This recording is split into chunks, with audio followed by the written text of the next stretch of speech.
மொத்தம் 4 part. Main இதுதான். ஒன்று வந்து என்னது கிளாண்ட் பிளேட்டு, இன்னொன்று என்னது compression unit with shaft sleeve with O rings, not O ring, it's a rotary seal assembly. இது ஃபுல்லாக இது ஸ்டேஷனரி சீல். இது வந்து lock nut, final lock nut. ஓகேவா? 4 ஐட்டம். பாரு இப்போ இதோட அசம்பிளி ஆயிடுச்சுன்னு வச்சுக்கேன், இதோட அசம்பிளி ஆயிடுச்சுன்னு வச்சுக்கேன், ஸ்டேஷனரி கிளாண்ட் பிளேட்ல போட்டு வச்சுக்கோ. இப்போ 2 பார்ட் தான்.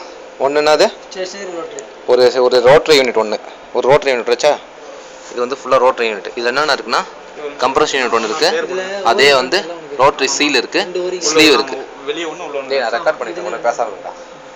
இதில் என்ன இருக்குன்னா ஒரு கிளாண்ட் பிளேட் இருக்குது, கூட ஒரு ஸ்டேஷனரி சீல் இருக்குது. அது மொத்தம் 2 யூனிட். ஒன்று வந்து ரோட்டரி யூனிட்டு, ஒன்று ரோட்டரி யூனிட்டு, ஒன்று ஸ்டேஷனரி யூனிட். இந்த ஸ்லீவ் லாக் பண்ணுறதுக்கு ஒரு லாக் நெட்டில் இதுக்கு பேர் வந்து மறந்துடுச்சு, நான் அப்பா சொல்கிறேன். லாக்கிங் ஸ்க்ரூ இல்லை, இதுக்கு பேர் என்ன சொன்னால் இது வந்து ஸ்டேஷன், இது வந்து ரோட்டரி சீல்.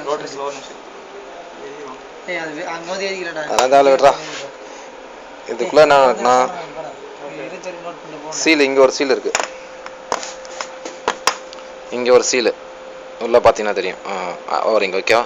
அதுக்கப்புறம் இந்த கம்ப்ரஷன் யூனிட்டுக்குள்ளே பார்த்தீங்கன்னா ரொட்டேட்டிங் சீல் இருக்குது. அந்த சீலுக்கு கீழே வந்து ஒரு ஓரிங் இருக்குது.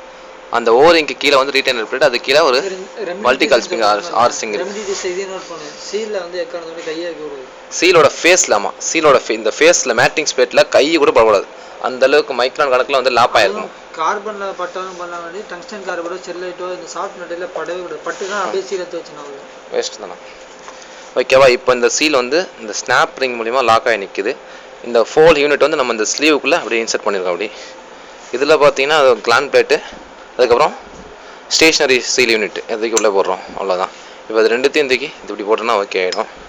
இது வந்து முதல்ல நம்ம ஷாஃப்ட்டில் இப்படி போட்டுட்டு இப்படிதான் ஷாஃப்ட்டில் போட்டுட்டு அதுக்கப்புறம் இந்த கிளாண்ட் பிளேட் தூக்கி அதுக்குள்ளே அப்படியே இப்படி இன்சர்ட் பண்ணணும். கடைசி அதை தூக்கி இன்சர்ட் பண்ண பிறகு வெளியே வர இடத்துல இதை வச்சு லாக் பண்ணிக்கணும். இந்த ஏரியாவை இதில் லாக் பண்ணிக்கணும். ஓகேவா?